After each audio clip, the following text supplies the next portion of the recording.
देविका रानी भारतीय रजतपट की पहली नायिका थी। उनका जन्म 30 मार्च 1908 को विशाखापट्टनम में हुआ था। उन्होंने अपने 10 साल के करियर में हिंदी सिनेमा को कई नई ऊंचाइयों पर ले जाने का काम किया। वे विख्यात कवि श्री रविंद्रनाथ टैगोर के वंश से संबंधित थी। श्री टैगोर उनके चचेरे परदादा थे। देविका रानी के पिता कर्नल M.N. चौधरी मद्रास अब चेन्नई के पहले सर्जन जनरल थे। उनकी माता का नाम श्रीमती लीला चौधरी था। ड्रैगन लेडी के नाम से मशहूर थी देविका रानी। सबसे लंबा किसिंग सीन देकर मचा दिया था तहलका। देविका रानी हिंदी सिनेमा की पहली महिला स्टार मानी जाती है। उन्होंने फिल्मों में काम करना उस जमाने में शुरू किया था जब ज़्यादातर लड़कियों को घर से बाहर निकलने की इजाज़त तक नहीं थी। उनका जन्म 30 मार्च 1908 में आंध्र प्रदेश के ग्वालियर में हुआ था। एक्टिंग की दुनिया में कदम रखने से पहले देविका ने लंदन के royal academy of dramatic arts से पढ़ाई की थी। वहाँ एक्टिंग के साथ उन्होंने टेक्सटाइल डिज़ाइन, डेकोर और आर्किटेक्चर का कोर्स किया था।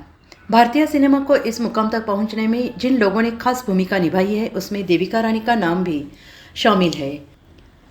वह जर्मन सिनेमा से काफ़ी ज़्यादा प्रेरित थे। एक्ट्रेस मार्लिन डिट्रिच से वह काफ़ी ज़्यादा प्रभावित थी और उन्हें ही वह फॉलो किया करती थी।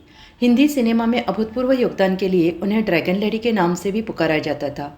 पढ़ाई पूरी करने के बाद देविका जब भारत लौटी तो वहाँ अपना करियर फिल्मों में बनाना चाहती थी, लेकिन उनका परिवार इसके लिए राजी नहीं था।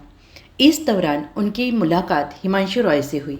वह एक फिल्म निर्माता थे।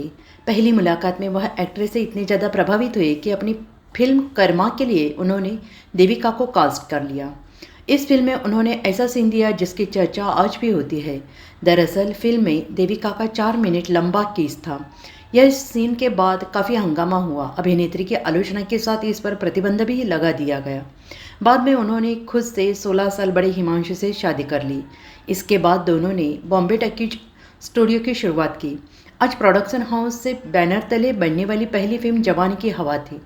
फिल्म में देविका के अलावा नजमुल ने भी काम किया था। बताया जाता है कि इस फिल्म की शूटिंग के दौरान दोनों के बीच नज़दीकियाँ बढ़ने लगी थी। मीडिया रिपोर्ट्स की मानी तो एक रात दोनों अचानक गायब हो गए। काफ़ी खोजबीन करने के पर दोनों कोलकाता के एक होटल में पाए गए। इस घटना के बाद हिमांशु और देविका के रिश्तों में दरार आ गई। हालांकि कुछ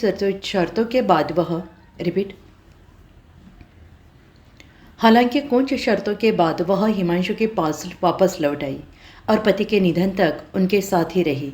बाद में उनकी ज़िंदगी में रूसी चित्रकार स्वतस्लाव रोरिक की एंट्री हो गई। इसके बाद दोनों ने शादी कर ली। 9 मार्च 1994 में देविका ने अंतिम सांस ली।